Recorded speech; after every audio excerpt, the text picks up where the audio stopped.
Have you ever wondered if learning English could be faster with less time but more focus? What if I told you the secret to mastering English isn't more time studying but more effort per minute? Interesting, right? Ooh, I like where this is going. Effort over time? That sounds like a game changer. So, what's the secret sauce? Part 1. Research of Princeton University. Well, today we're diving into something fascinating, a Princeton University study that could totally reshape how you approach learning English. It's not just about working hard, but working smart with high effort. Princeton. One of the top universities in the world. If they've got insights, I'm all ears. What's the study about? Hold on, Sofia. We're getting there. Stay with us, because we're about to reveal some unconventional methods that'll make learning English unforgettable. Literally. These are tips your brain will thank you for. Unconventional and unforgettable. You're making me curious now. Let's get started and give our listeners something to really think about. All right, Sofia, let's talk about this fascinating Princeton University study from 2014. It's all about note-taking and memory. Ready? Oh, definitely. I'm guessing this has something to do with effort, right? Exactly. So, the researchers split a class into two groups. One group was told to take notes by hand. You know, old school pen and paper. Oh, wow. I can already hear the groans. Writing by hand takes so much effort, and don't get me started on hand cramps. That's true. And then the second group, they used laptops, phones, whatever gadgets they wanted. Wait for it. Faster, right? Yeah, I bet the laptop group breezed through. They must have written down way more. Yeah, you're right. The laptop group took twice as many notes as the pen and paper group. Twice. So you'd think they'd remember more, right? Well, yeah, that's logical. More notes, more memory, right? Here's the twist. At the end of the semester, the handwritten group actually scored twice as well on their tests. Wait, what? Twice as well? That's wild.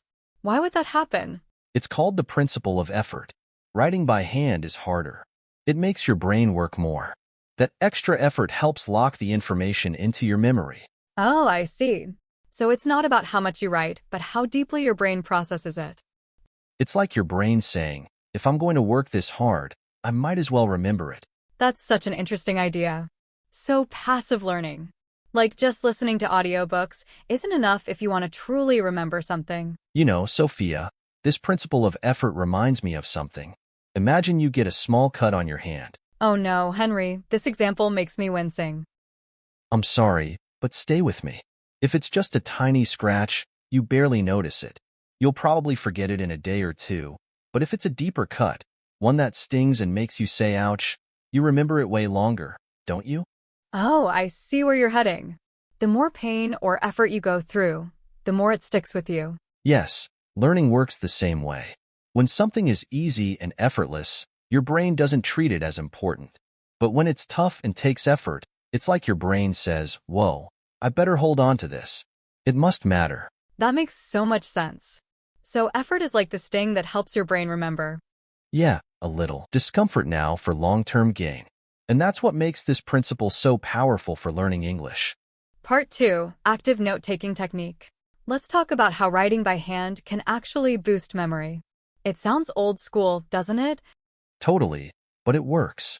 When you write by hand, your brain has to work harder, which makes it easier to remember what you're learning.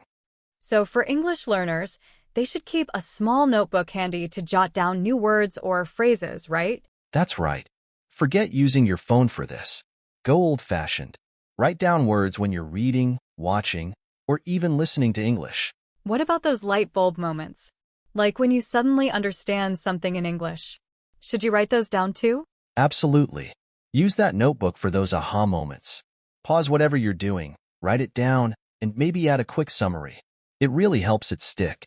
And for listening practice, you've got that challenge idea, right? Oh yeah, the Write What You Hear challenge.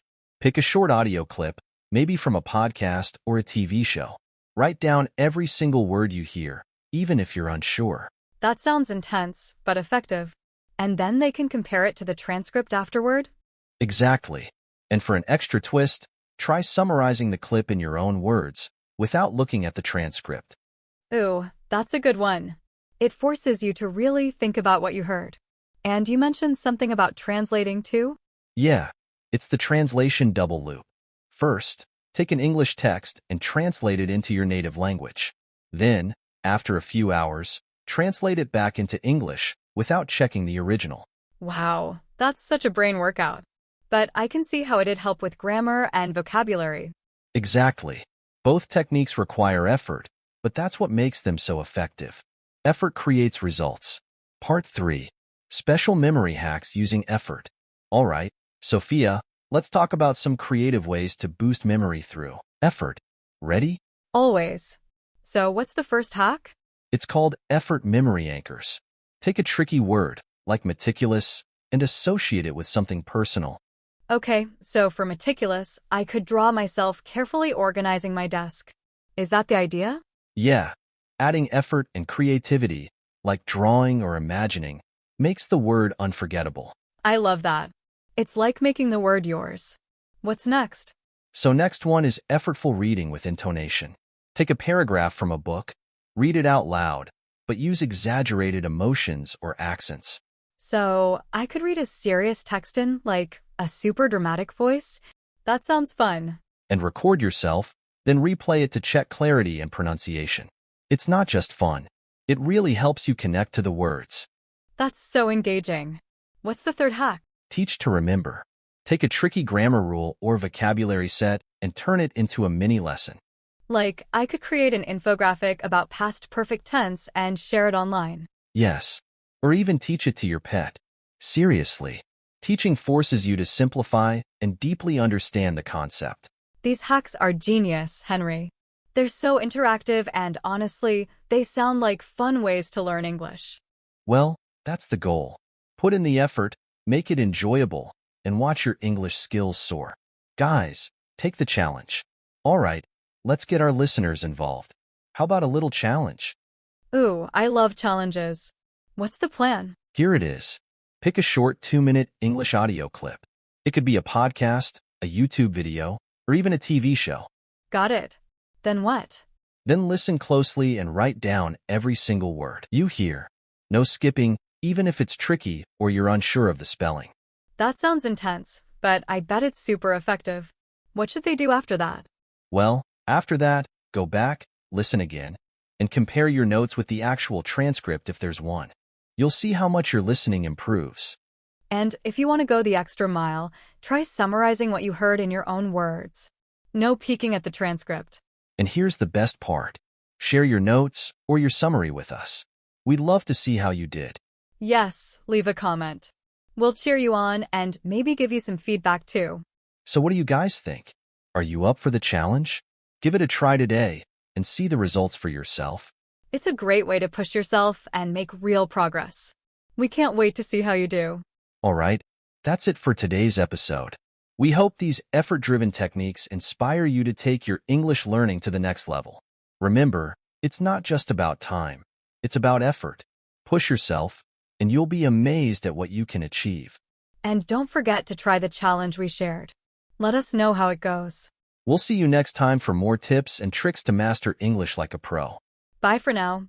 Keep learning and keep putting in the effort.